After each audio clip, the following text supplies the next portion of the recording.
When we're young, we have an amazing, positive outlook about how great life is going to be, but somewhere along the line, we forget to dream and end up settling. Join Up Dots features amazing people who refuse to give up and chose to go after their dreams. This is your blueprint for greatness. So here's your host, live from the back of his garden in the UK, David Ralph. Yes, hello there. How are you? I hope you're all right. This is episode 287 of Join Up Dot. And today's guest is a lady who's had, well, she's got a dream life and she's had many parts to her life as well. So it'd be of great interest to discover if she feels what she's doing now is the thing that she was always meant to do. Born in East Chicago Heights, Illinois, she was reared in rural Hart, Michigan. And after beginning college at Eastern Michigan University, she returned to her roots in Chicago, where she began a federal career with the Department of Housing and Urban Development. And then it seems strange to see it from an outsider's point of view, but it was during this time that she became a protege of Grammy-winning songwriter and arranger Eugene Record and had 3 releases under the name 𝗪𝗪𝗪𝗪. But her life has been one of contrast, as away from the glamour of musical output, she's had for 35 years worked in civilian government service, 7 years as a labour leader and as a national negotiator. She's a lady that knows how to get her point across and can make a difference for so many. And now with her best-selling book, Whose Apple Is It Anyway? And her empowerment centre, she's helping the world to find their purpose in life. Now, in the book, she tells in her own unique voice a story of emotional and physical abuse, rape, divorce, and a 17-year marriage to a man who was later convicted as a sexual predator. Very open, honest pages. So she certainly has a story that will resonate with so many people who have endured similar tales of distress and woe. But it's with a force of character that ties it all together and gives the whole platform a central focus that our guest has got to show her true strength. The programme is stronger because of who she is and now what she is. So why did she for so many years appear to be driven and in control of her business life but pushed around in her personal life? And would she go back and change anything, or is this just a part of what has made her who she is today? Well, let's find out as we bring onto the show to start joining up dots with the one and only Linda F. Williams. How are you, Linda? I'm fine. How are you this morning? I'm very well indeed. I'm looking forward to recording a lovely show with you. And there's a couple of questions I need to get straight to. And I think they're big questions. You might find them deeply personal questions. But the first one is, what's the F for in the name? I've been looking for it everywhere. But what's the Linda F. Williams? What does F stand for? That's my mother's name, Frances. And do you spell Frances with an E or an I? With an E. Ah, that's my mum's name. And my Really? youngest daughter is Ashley Frances because of my mum. So we've got a connection. There you go. Already We're rocking and rolling.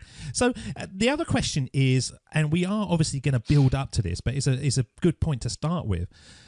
Is now your thing? Is it the thing that you was put on earth to do, do you feel? Absolutely. It took a long time to get here. I didn't always know it. I've learned that destiny doesn't always look the way you think it will. And I'm quite sure and have absolutely no question internally that I'm in my purpose now. And how do you know that? We're cutting to the chase on this show, but how do you know that? Because that is something that we talk a lot about on the show. Find your purpose, find your passion, find the thing that's most authentic to you. But how do you know that there's not going to be something around the corner that is going to be even better? You never know that. That's the thing. That's the excitement about destiny. And the fact that the turns in your life, the traumas, the disappointments, the hurts that generally change who we truly are. I talk about our true selves, the person that we were born as before life twisted us up.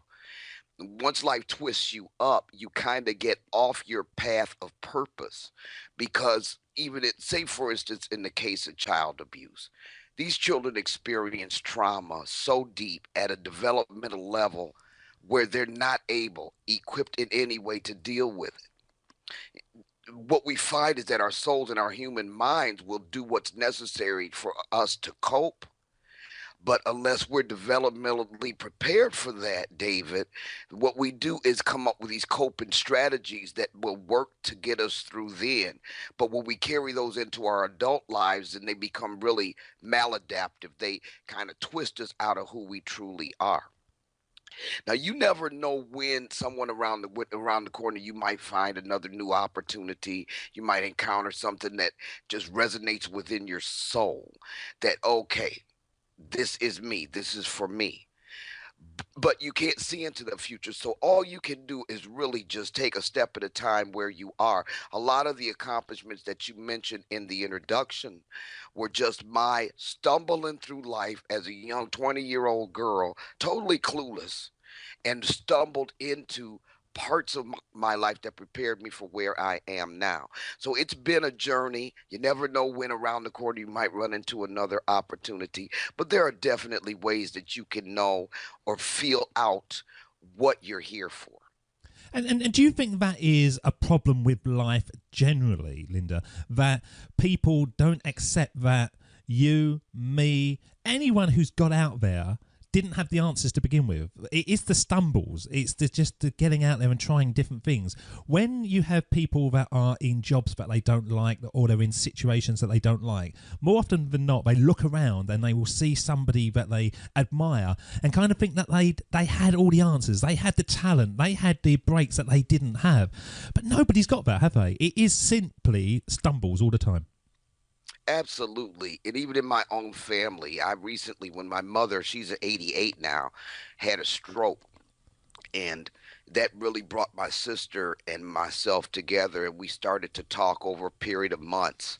And she thought I had it all together. Now, this is my sister. You cannot look at people from the outside. You know, the clue and the goal to that whole thing is the backstory. The backstory. That's what we miss. And you can really never look at someone else. Okay, that's fine. Look at them and admire them, okay? But you cannot blueprint someone else's life into yours. You're going to be off track and off focus. And that person may be totally miserable inside, but you may never know that looking from the outside in. You have to know the backstory. The whole key to who you are and where you're supposed to go resides within you. It resides within you. What things are there that get you up in arms? What social situations, social reality do you feel a natural bent to want to address? What are your natural talents and abilities? What do you like to do? Is it drawing? Do you write well? Do you speak well? Do you seem to have a natural ability to motivate people? All of those things are ties to our destinies that we come here. Everybody's here for a purpose. If you're human and you're breathing, if you have a belly button, you are here for a purpose. And the whole thing about the way life traumas throws us off is that you lose the focus in that. Natural talents and abilities, you might be so busy trying to cope with life itself, even growing up, that you don't have a connection to that deep internal purpose that you're here for. That's the key to realizing your purpose and destiny, is knowing what you're here for. And trust me, you already have the natural talents and abilities. You were naturally created with a character that's absolutely perfect for what you're here to do. And you cannot get that. You may be inspired by someone else's backstory. You're not going to get that from admiring someone. That's good because that inspired you to move forward. The key to the reason you're here is the key to that happiness and the reality of realizing that destiny. Now, when we grow up or go through life, we get hurt, we develop these defense mechanisms. I talk about it in the book as if it's a hard shell over your soul. Who you are is a hard shell that you develop to cope in the moment. But we carry those hard shells and that denial and those defenses into life. And as we move and grow older, they become maladaptive and they cut us off from who we are and everything we have to be, David, in order to realize our destinies. Have you ever spoken in church? Because I had a urge to praise Lord there. You talk with such passion, don't you? Is that naturally how you do it, or is that something that you've developed? Because I felt inspired there, Linda. Well, I'm so glad you asked that question, David. You know, even when I was twisted out of my natural self, I had a natural bent. This is another example of how you can tell what your destiny is. Had a natural bent for being able to encourage people, show them how to reframe their circumstances so they look at it in a different way, empower them. That's a natural thing that I have. And no, I haven't ever spoken in church. Well, I think that's the place for you. Go over there and... Yeah, I'm going to take you up on that. No, I just have, that's how I built. That's one of those things that I just talked about. That's one of your natural abilities. Now, I'm going to be honest with you, since we're being real here, right? I used to do that, and every other word was a curse word. You have to bleep this, bleep that. If you got the message at all after you got through bleeping stuff, then that was a lucky deal. But once I began to move into myself, and I was 40 years old, David, when I sat at my dining room table and realized that, wait a minute, Linda, you have turned your back on everything that you were created to be in the interest of protecting yourself from the same thing that you keep going through over and over and over again. Right, let's slow you down there, Linda, because this is a key point. Because the tagline of the show is connecting our past to build our futures. And it's a key message that comes through all the shows, and you've already alluded to it, that the things that we do as small children that we naturally like doing, whether we were drawing or speaking or whatever, are the things that we should look back on, and they give us an indication to our passions. So if we look back on the things that we won awards for as children, more often than not, they were the things that we loved doing, so we put extra effort into them, and it's trying to take those bits and build an income to it. Now, you're 40 years old, and you suddenly come to this realization. Wait a minute. Oh, yeah. Yeah. Oh, yeah. I don't want to be rude, but you're slightly older than that now. But thank you. At 40 years old, you come to this realization that you had forgotten that essence. You'd forgotten that key point. Now, that's not an epiphany, generally. That is a dawning realization over a period of time. But it's something that our listeners are missing. That's the key to the door. That's the thing when life becomes easy, it becomes simple, and you kind of slap yourself in the head and think, "What? Why was I doing all those other things when I should have been doing that? That's what I was here for." How did that come about for you? Well, I have to take you back a little bit. This is one of those destiny turns you don't see. I didn't ask to be an author. Trust me, David, it was not on my bucket list to write a book, be an author, be a writer. And one day I got a call on the phone from my sister, Susan, and she told me, "Linda, you're going to write a book, blah, blah, blah, blah, blah, blah, blah." And I said, okay, whatever. And I put pen to paper December 17th, 2005, and it was 7 years of writing this book. Now, during writing this book is when I had that epiphany. As I grew and as I shedded decades of pain and trauma, the book moved along at the pace at which I healed, okay? And it's through writing this book that I realized that my open heart, my loving people, my wearing my heart on my sleeve are the things that I turned against. For instance, I'm saying that because I was so naive and I was so open and so free to give love that I went through all of the trauma of the rapes that I endured and the domestic violence and you name it. So what I told myself was, okay, don't be that person anymore. That person gets you in trouble. That was the epiphany. I realized that all of the things that I was naturally before all the trauma occurred were everything I needed to be now in order to realize my destiny. But you walk through life not even realize that your character has been completely morphed. So you were letting the things that occurred to you define you and take your... Absolutely. Right. What you do is you become the wrong that was done to you. That's key. The automatic human thing that you do is you become the wrong that was done to you. You internalize it. It's kind of like, okay, it's kind of like your past. Dead body. Say the dead body is strapped to you face to face and hand to hand. Now, you got this dead body strapped to you face to face, hand to hand. When you look in the mirror, you see that dead body. You think you're that dead body. That dead body represents your past, all the trauma and the pain and the hurt that you went through. Now, this dead body has you immobilized with respect to your character, your talents, your skills, and your abilities. Yeah, you can have some success. You might do all right. It's nowhere near what you were intended, how well you were intended to do. But with this body strapped to you, you really believe that you are that wrong.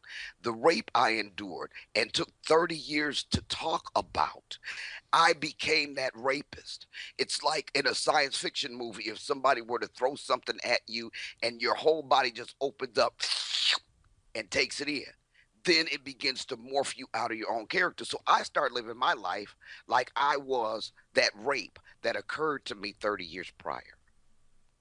And not realizing that I had actually just become the wrong that was done to me. But that isn't that generally what happens in life anyway? Isn't it? We are, no experience is wasted, the good things and the bad things. And what we see time and time again, Linda, is on the Join Up Dots timeline, to a man and a woman, the real dark times in their life, when they get far enough away from it, they look back and go, actually, that was the good thing. I couldn't see it at the time, it was too dark, but it's made me who I am. And isn't that what life is? Isn't it dark and light and shade and whatever that defines us? Well, I would take issue with that because, in my studies, I'm working on my doctorate right now in social work. Let's say you have child A and child B. Both of them had criminal sexual assault. Child A doesn't experience that assault as devastatingly as child B. So child B, the most traumatized because of the way he perceived the event and processed that event, might be worse off than child A. So really, how you leverage that trauma really depends on whether or not you're able to incorporate that and move forward and leverage that. But at some point, you have to come to a point in your life where you realize that you're going to stop looking at it as from a victim mentality and decide that you're going to leverage it. And that's where the empowerment comes in, David. You decide that, okay, I had that experience very similar to what you said. How can I leverage that experience going forward in order to make sure that it doesn't have me on lockdown, but I can move through this, not get over it like we do, but move through this and be empowered to assist someone else in the same situation. It really depends on how well you leverage that experience. Well, I take your point totally, but I see more often than not on that scenario of the A and B child, and they were, very dark examples, but the people in their lives who have got something to push away from seem to create more success than the people that are quite comfortable and they've had nice upbringings and they've got nothing to rally against. It seems to be a human trait that we need to have some kind of pain to really get us going. Otherwise, we just float. We float through life. We float through days. And I was that person for years and years and years. And I found my thing that made me want to move on and change. But did you think that's not true as well, that you need something to push against to start you moving in the direction? Otherwise, you just float into sort of comfort land? I agree with you, and thank you for saying that, because when I look back on my life, everything I've ever accomplished has come in the midst of adversity. So what you just said answers a question for me. I thought, okay, so why is it every time I accomplish something, I'm in the midst of the worst adversity? I mean, can I please accomplish something in life, please, without having to have that kind of drama going on? So, I mean, when I looked at that's the pattern I saw.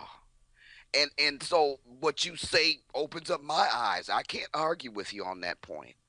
If you have never had adversity, that's where character is built. In overcoming, moving through that kind of pain, it really builds character in you. So, yeah, I totally agree with your position there. Because I look at my own life, and I've had a lovely life. I really, you know, my wife thinks I've had the most fortunate life ever. I've got lovely parents who've been together 50 plus years. I've never known a divorce from my side of the family. I just really have no dark.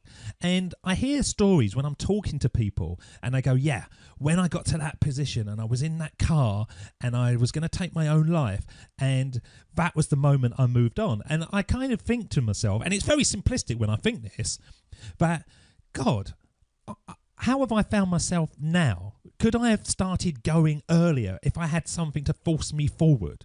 But of course I didn't have it. I had to naturally find something in my life that made me want to trigger the movement, the passions, the inspiration or whatever to create the life I want. And that's the problem that the listeners have, isn't it? The listeners are in jobs that aren't too bad. They're not too good. They're in relationships that aren't too bad. They're not too good.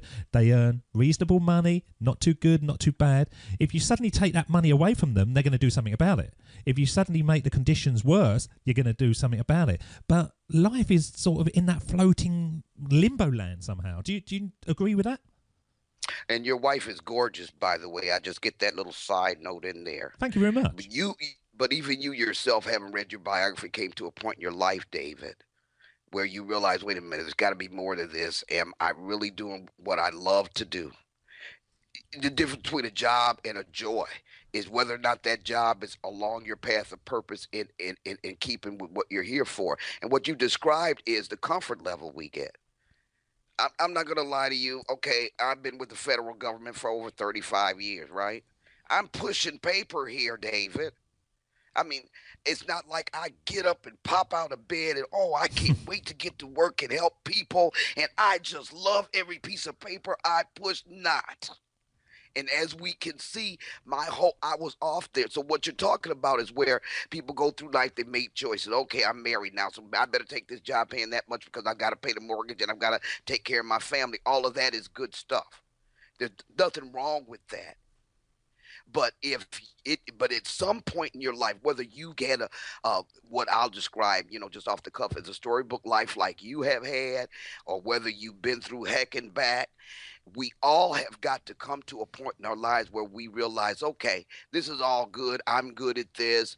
All right, it's paying the bills. And what you're describing there is people are off of their path of purpose. They're not really into positions and jobs where they really want to. They're loving it. My dad told me when I was really young, he said, if you get a job that you love to do, you are one blessed person. Basically telling me even as a child that that's what I needed to seek. Okay, so that's not the first time I didn't listen to Dad. But what you're describing here is everybody does come to a point, David. See, this is all good. I just want to make sure that, let me go back. I want to tell the listeners, look, don't ever sit in your life and think that everything up to that point has been a waste. There is no waste whatsoever. Everything you've been through can be leveraged even in this very moment. See, destiny is made by decisions in the moment, decisions in the here and now, and you can leverage all of that toward your purpose, your mission, and your destiny. So don't get stuck on remorse because you did that wrong. Now I'm over here on this career track and I'm too dang old to go over here and do this. Never too old. Guess what? Every breath you breathe is testament to the fact that it's not too late. Every breath you breathe is testament to the fact that it is not too late. And I want to encourage you, all of your listeners, you can leverage everything you've been through in this moment toward purpose, mission, and destiny. We don't want to consider that it's a waste. Yes, David, there's some people who are better motivated. Some people have the fortitude to push through those things. I like to think that maybe that it would have been great if we all didn't have to do that. But hey, it is what it is. And there's absolutely nothing wrong with the life you've lived. You're very blessed. Never a divorce in the family. That's a beautiful thing. But I want your listeners to be encouraged by your life and realize that they can break the pattern of divorce in their families or whatever the trauma is that runs through the family in this moment. they can choose to break that cycle, and they can leverage that leverage that in this moment and be empowered to move forward in their lives. See, I wanted to shout praise Lord again at the end. I found your path. I found your path every time. Let's play some words now that takes us on to the second stage of our conversation, and this is Jim Carrey. My father could have been a great comedian, but he didn't believe that that was possible for him. And so he made a conservative choice. Instead, he got a safe job as an accountant. And when I was 12 years old, he was let go from that safe job. And our family had to do whatever we could to survive. I learned many great lessons from my father, not the least of which was that you can fail at what you don't want. So you might as well take a chance on doing what you love. Now, the fascinating thing with yourself, Linda, is the fact that you talk about you've done 35 years working in government service, but you also had sort of aspects that I thought to myself, what was her path? So, like working with Eugene Record, how did that happen? And was that, as Jim Carrey is saying, was that a risk that you took because you loved music, or was that just an opportunity you took because you didn't like what you were doing? Okay, now, so here we go with, I can't take credit for that, okay? I was a traumatized. I had just come out of a domestic violence situation, had to run for my life, leave the state. I was still in that traumatized state, and I was a little 22-year-old David. Look, I had no clue that I wasn't supposed to dance my happy hiney in Studio A at Universal Recording Studios. I had no clue I wasn't supposed to do that. So I danced my happy hiney right up in the recording studio. I park in Studio A, and I hear this music going on. And I said, okay, so what, I'm going to wait. I'm going to wait till, they get done, and I'm going to introduce myself to the person that looks like they're in charge. So they took a little break. I went over to the guy that looked like he was in charge. I reached my hand out. At that time, my name was Linda Butler. I said, hello, I'm Linda Butler, took his hand. And with the biggest smile, he looked at me and said, oh, my name is Eugene Record. And I hope he didn't see the look on my face. I'm saying, Record? Well, I thought the same thing. Oh, yeah. I said, is this guy off, or does he love his craft that much? I still didn't know who these people were. I didn't know who these people were. So they didn't kick me out. I went back the next day. And the next day, it was about a week before I realized it was the Shy Lights. It was 24 years before I realized that I was in the presence and being tutored by people who were major players in the Chicago music scene. 24 years, David. That was a situation I stumbled into. But when I heard that music and that whole atmosphere, and then one day at my typewriter, I was at work. I'm not going to lie. I was on my government job.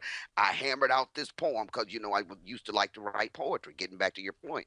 I called him up and read it to him. He loved it, right?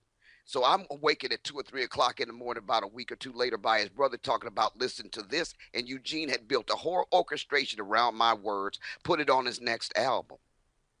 Now, at the time that I'm doing this, David, it's just like you say, I'm just too dumb to know not to do that. It's similar to what Carrey said. It was like, okay, if I'd have had enough sense to realize, okay, you can't just dance up in Universal Studios and walk into Studio A, then I'd have talked myself out of that opportunity. But how did you get yourself in that opportunity? That's the thing that I couldn't quite. Obviously, you found yourself dancing around, but how did you get there? Well, what happened was when I was separated from my husband, the guy that was beating me up, I was 18 years old, walking around on the university campus with nothing on but a nightgown. I believe I was barefoot, and I didn't know where to go because it was going to be he was going to kill me or I was going to kill him, and I didn't want to be the one in the who's gal. And I was just out of my mind. I had a nervous breakdown. I was clueless. Long story short, I wind up in Chicago where my aunt said she'd take care of my 2 kids. And while I found a job, it was one traumatizing situation after another. I was sick all the time. I was in the hospital. And when I got out of one of those hospital stays, I had met a guy who was a trumpeter. And he took me from the hospital straight into Universal Recording Studio. He had a session. And we walked in on Tyrone Davis recording How Sweet It Is to Be Loved by You. In a minute, I walked in that room with him. I was hooked.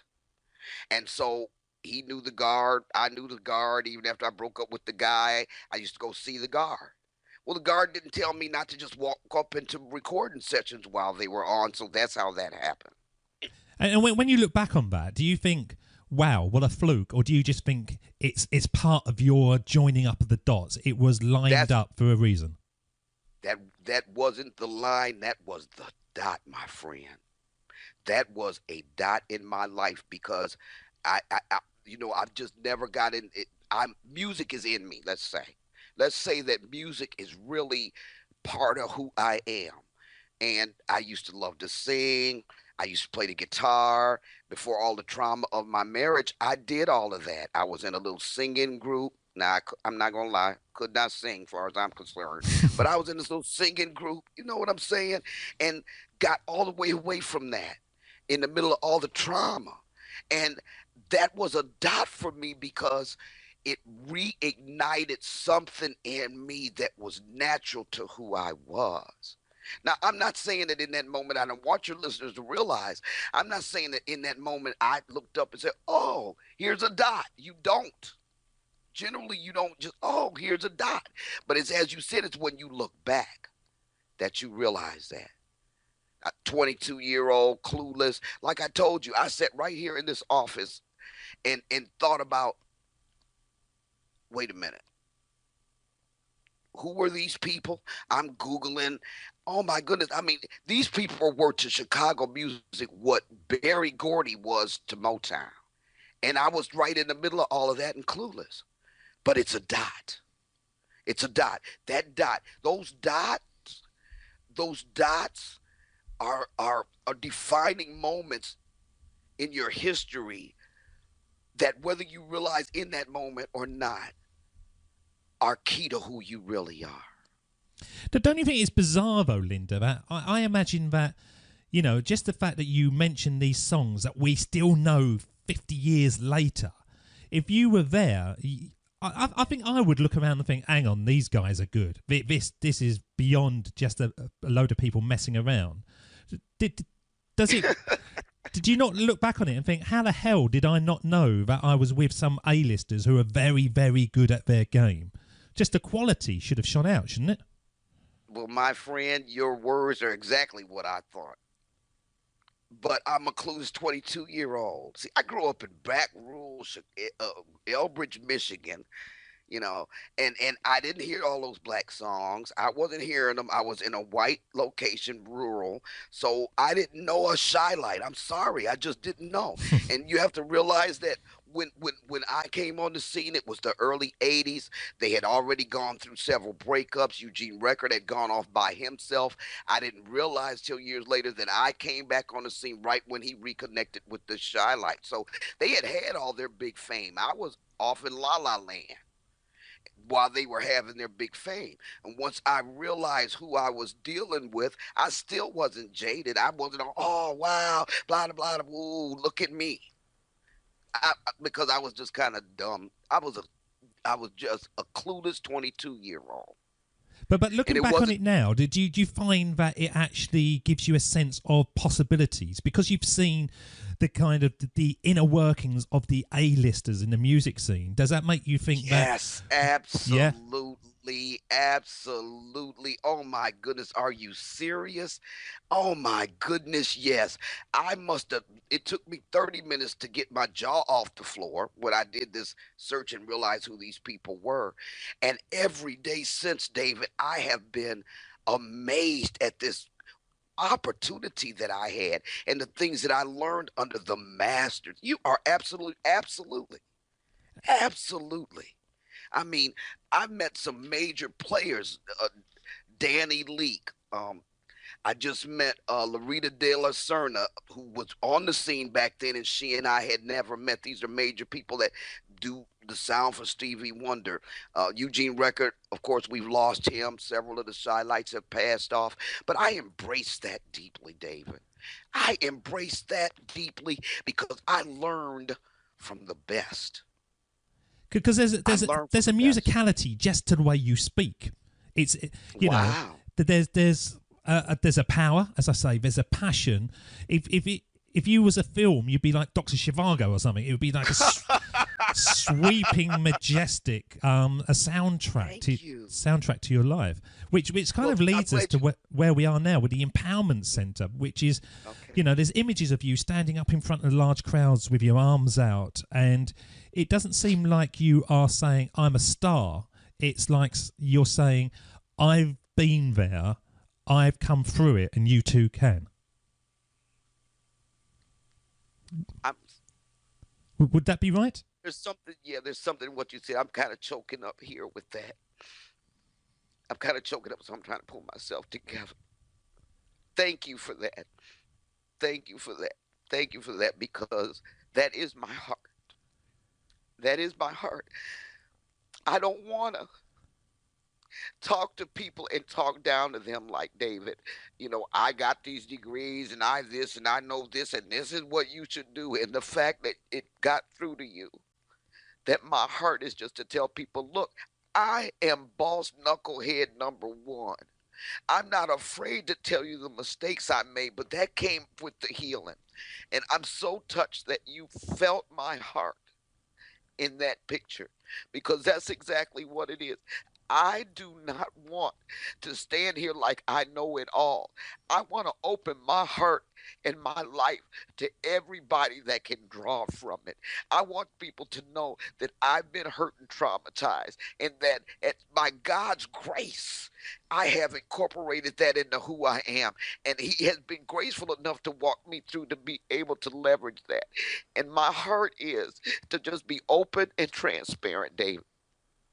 And please forgive. And that is the power, though, isn't it? That is your authentic self. You're being so open, you're being so genuine that it transcends other platforms that I've seen, because you have got the backstory. And as we said right at the very beginning, it's the backstory that brings the power. It's the experiences that means that you can resonate with people, because we all have different experiences.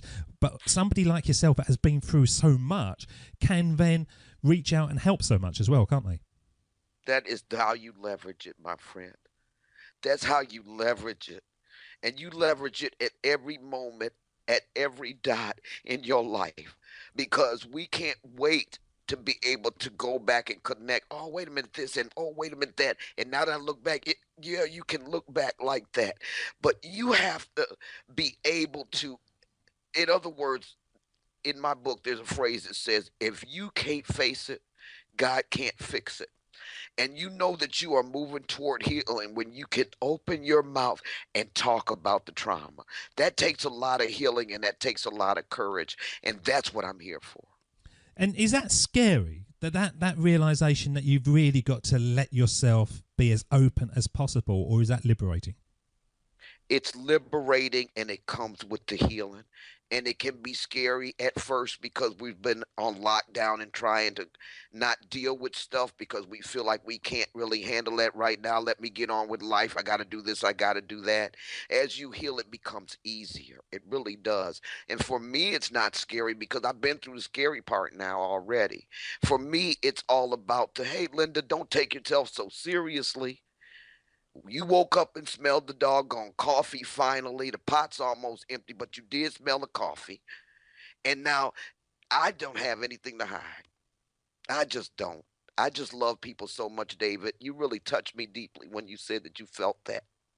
I think it's clear, just the images that I've seen researching you, I think it's clear that you're a lady who's saying, as I say, hey, I'm here. I've got a backstory, and if I can help, I can help. Which seems so powerful through your book. Which I read the reviews of the book. I haven't read it myself, but I read the reviews, and people once again were touched by the strength of your words.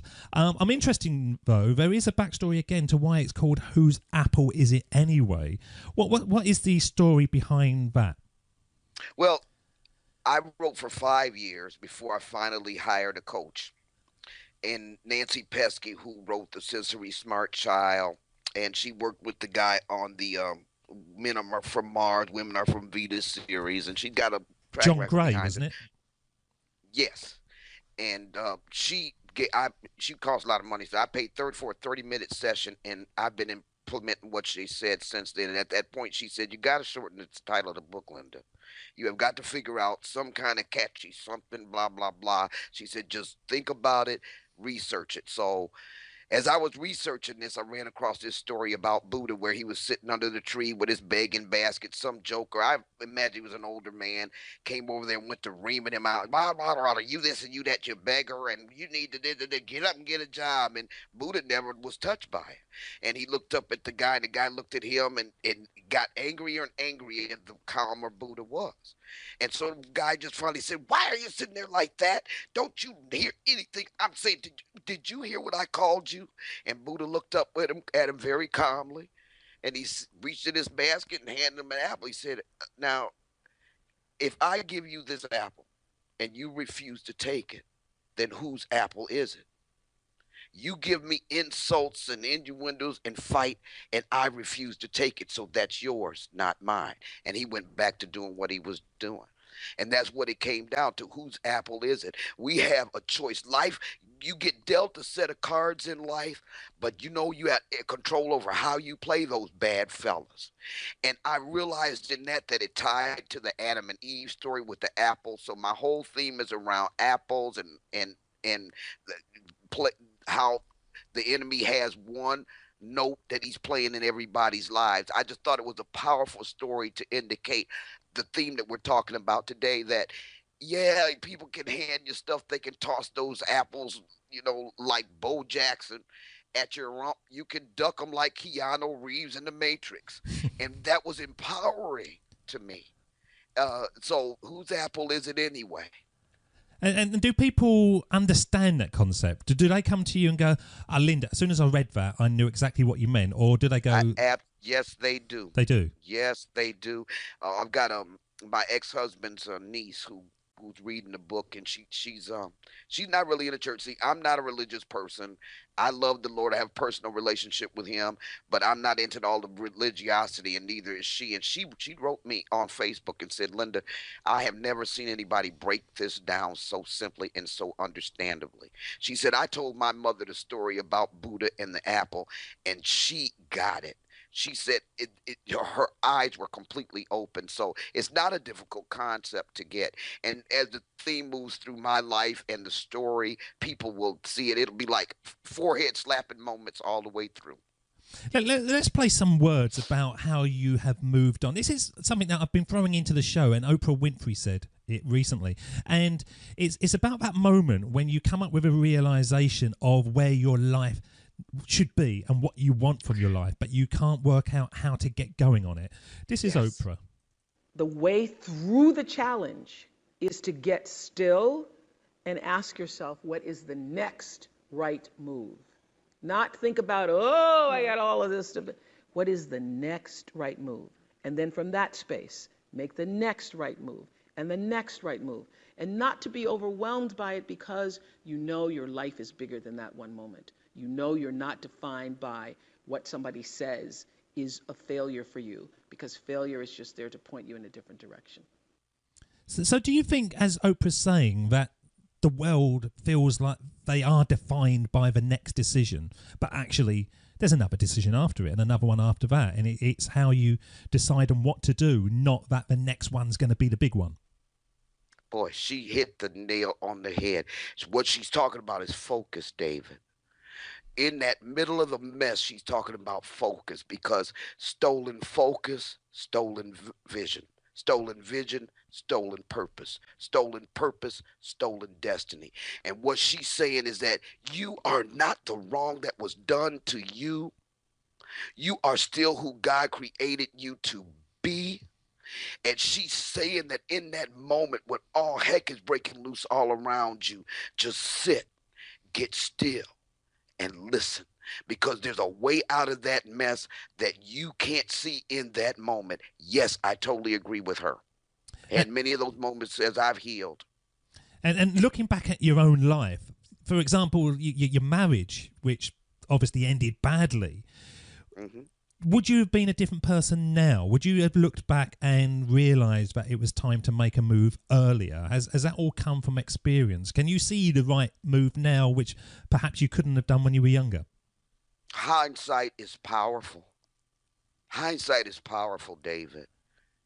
But I don't think I do a whole lot of thinking back and saying, "Oh, I wish I wouldn't have done that. I wish I wouldn't have done this." But that's all focus. That's already a done deal. How can I leverage the choices that are made? And the way for me is what I have spent the last 9 years since I first started writing the book doing is coming back to who I truly am. So I can't say that I would have been I would be a different person today if it weren't for that. It's been a journey back to who I really am.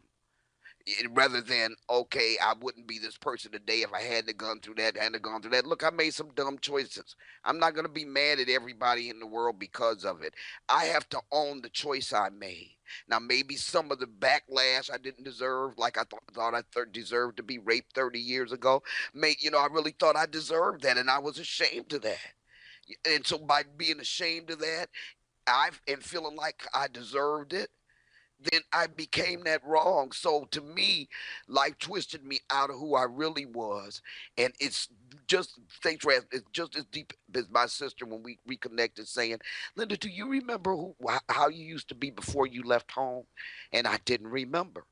"Do you remember when we as a family did that?" I didn't remember, David. And that was part of my healing. Who I used to be, I got completely away from it. So now I'm moving more toward who I was meant to be. And so now all of these things are becoming powerful. That's what you're hearing in my voice. And I personally don't spend a lot of time on, "Boy, that was dumb. Why did you do that?" Because I beat myself up like that for years. And yeah, it's all about turning it for good. It's all good, David. It's all good for me right now. Well, you've created the Empowerment Centre, and we're going to talk about that just before the end of the show.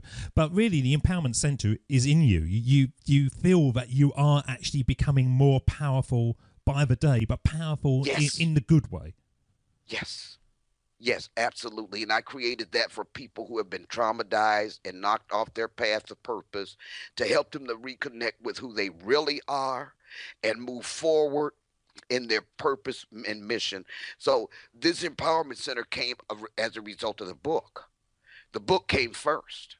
And that book is all me. That's me out and open, and my healing process, and everything culminates with that book. And the Empowerment Center is something that I'm using for life coaching and just talking to people and encouraging them. We do seminars. I have an organizational side where I help leaders to be empowered to really use a lot of emotional intelligence, or aptitude, I call it in the book, and reconnect people with who they really are, so that they can move into their destiny. So the job is a joy instead of just a job type of thing. So everything that I am, everything that you hear here on this show, it's all about to making it count. I have to leverage my life. I don't want to leave this life, take my last breath, and haven't done a dang thing to help other people as a result of the knucklehead decisions I made in life.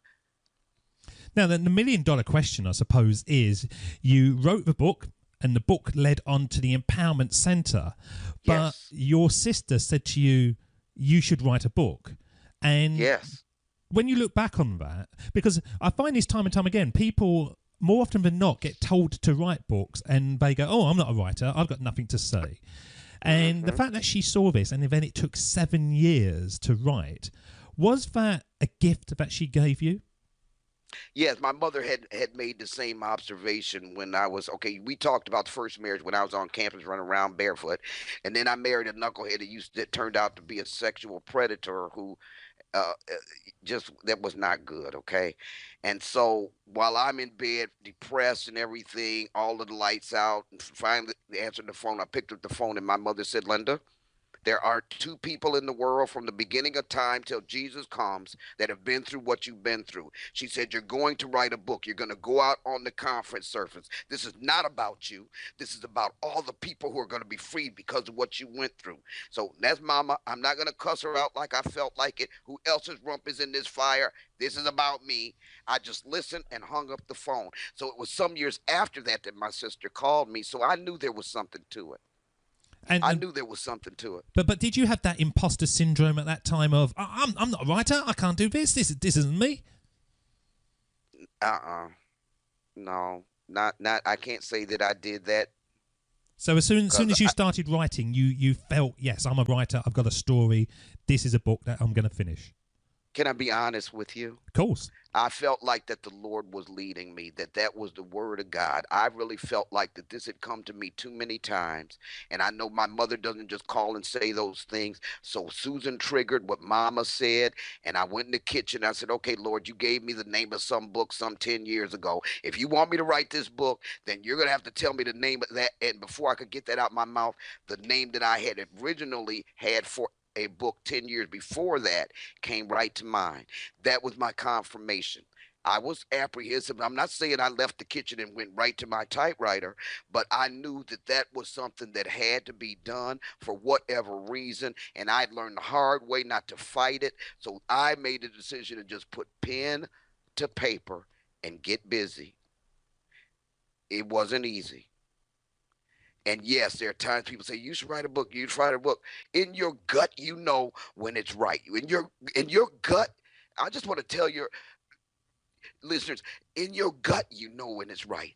And if somebody told you to write a book 19 years a doggone ago, and you know in your gut that that's exactly what you need to do, then I'm just going to encourage you to, I don't care what it looks like, get to writing, whatever it is, even if it's journaling. See, David, we know in our guts when things are right. We know in our very gut that when something's wrong.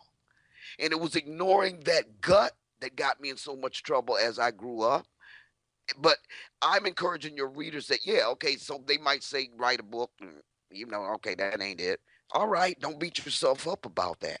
But whatever it is, if it's painting, writing, talking, encouraging others, just do what you feel like you need to do.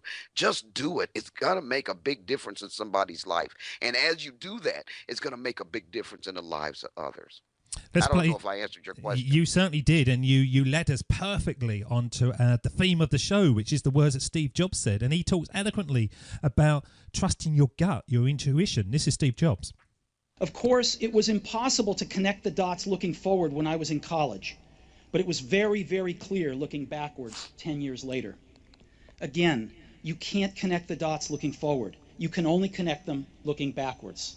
So you have to trust that the dots will somehow connect in your future. You have to trust in something, your gut, destiny, life, karma, whatever, because believing that the dots will connect down the road will give you the confidence to follow your heart, even when it leads you off the well-worn path, and that will make all the difference. Could be written about your life, that couldn't it? That speech. Absolutely.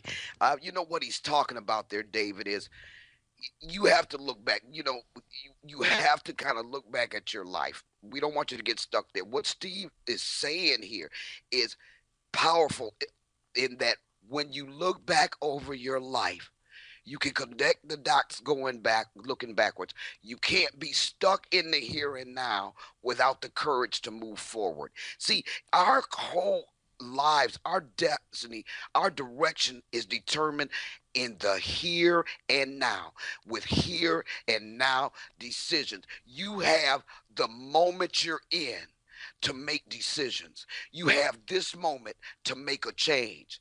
You look back at that, you leverage it. That's what Steve's talking about. Absolutely. It sounds like me.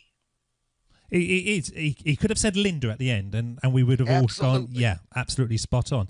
Well, what is we've already talked about one of your dots, and did you have a big dot in your life? I love asking this question, that you look back and go, yeah, that was it. That was the moment in my life. That was the defining part that Linda Francis, she was born. The book. That 7-year process of writing this book, yes, that's it for me. Because it's not like, okay, I had come through it, I had healed up, and now I'm going to write about it. That book was written in the moment as I was healing and as I was coming back into the person that you're speaking with now. That book is my defining moment, because in that book culminates my healing, my facing a lot of my past, my owning my own part in that. What comes in the middle of that book is my absolute destiny. The book is the manifestation of part of the reason I'm here on earth. This book is my defining moment. lovely when it comes together in a single moment like that, isn't it? Yeah, absolutely. I mean, who takes 7 years writing a doggone book? Come on, David. Well, I did think, are you watching, I don't know, Dallas every afternoon or something when you should have been writing? I did think that. No, sir. It could only progress. See, for instance, when I admitted that 30-year rape, I had been in a slump. I'd come to the computer to write, and I just was on lockdown. I just could not write. Every word that I wrote in that condition felt like words falling like ambles from my mouth. And there were several healing moments that occurred in the process of that book. And that just happened to be 7 years that it took for me to peel off one layer of trauma after another layer of trauma after another layer of trauma. And nobody could have told me that, okay, Linda, you're going to have to admit to this rape, and you're going to have to be able to talk about that rape exactly the way it happened to you. And it took that for somebody to tell me, wait a minute, Linda, what are you talking about? The guy asked me, did you go to the doctor? And it was a forehead slapper for me, 30, go to the doctor. And then I said, wait a minute, go to the doctor? I just looked at him, and then I said, look, why would I go to the doctor and tell him I made a stupid mistake like that? It had never occurred to me that somebody laying you down in a hotel room and sodomizing you till you're bleeding would have required you going to the doctor. I was so stuck on, oh, no, I'm not going to admit I did that I really thought that whole thing was my fault, David. For 30 years, I thought that was my fault. I really thought that was my fault, and that I deserved what I got. And this guy looked at me and said, Linda, I didn't say anything to you right then, but you got to know that that man has to own what he did to you. At some point, he has to own what he did to you. Yes, you made the dumb decision to let him in, but that's the limit of your responsibility in that. You didn't know that man was a rapist. You didn't ask him into your place for him to rape you. So you got to let that go. And David, those are the type of defining moments that it took for me to be able to finish this book. 30 years, my friend, and never crossed my mind to go to the doctor because I was stuck on not telling anybody what a dumb decision I made. And that's what we do.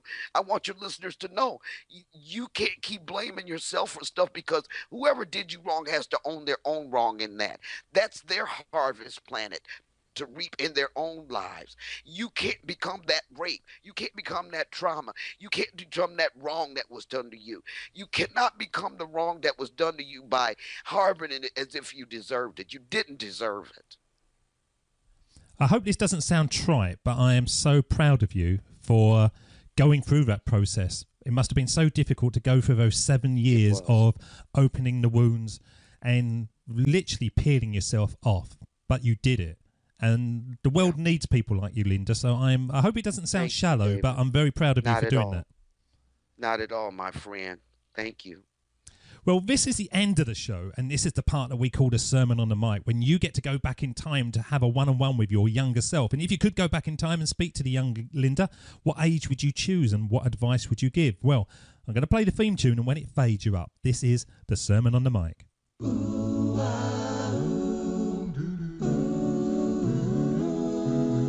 Here we go with the best bit of the show, the sermon on the mic, the sermon on the mic.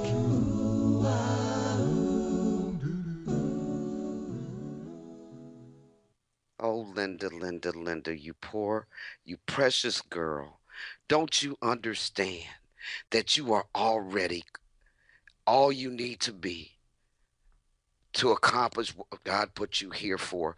I want you to know that I understand that you've been hurt, that you worn your heart on your sleeve, that you've been very naive. But what I want to tell you, my dear precious girl, is that you should not turn your back on that in the interest of protecting yourself from something that was done to you. They are wrong. Yes, I understand you're naive and you're tired of hurting, you're tired of crying, but my dear precious girl, I want you to embrace who you are. Don't leave this little girl behind as you move through life. Take her with you. Let her grow up. You're all you need to be to accomplish God's purpose for you in this earth. Understand as you go forth, you're just a little 14-year-old girl right now, grown up in the rural Michigan. You had no socialization to prepare you for college, for the people you would meet down the line. You don't understand how to discern the character of people enough to protect yourself wisely.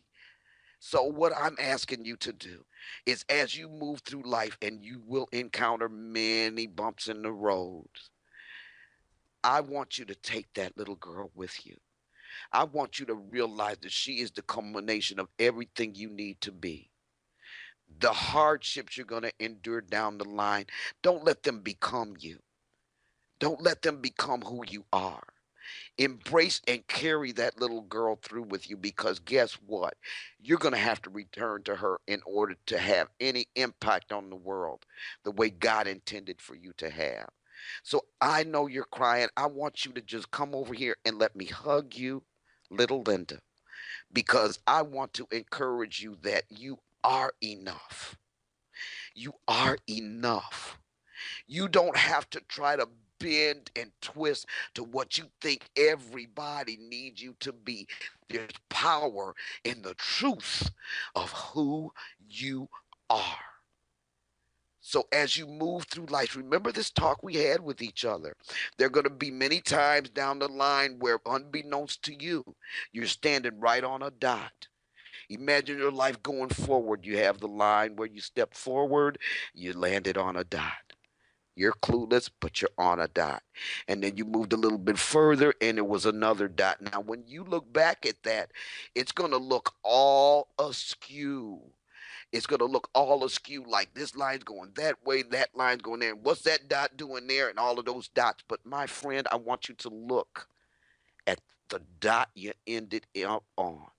And when you look at that, even though you went all around and back and forth and sometimes backwards, you landed on the very dot you're supposed to be on at this moment in your life.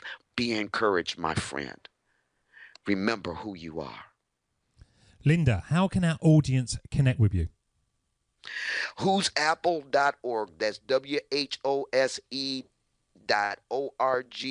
You can get all my contact information there. If you're interested in coaching, let me know.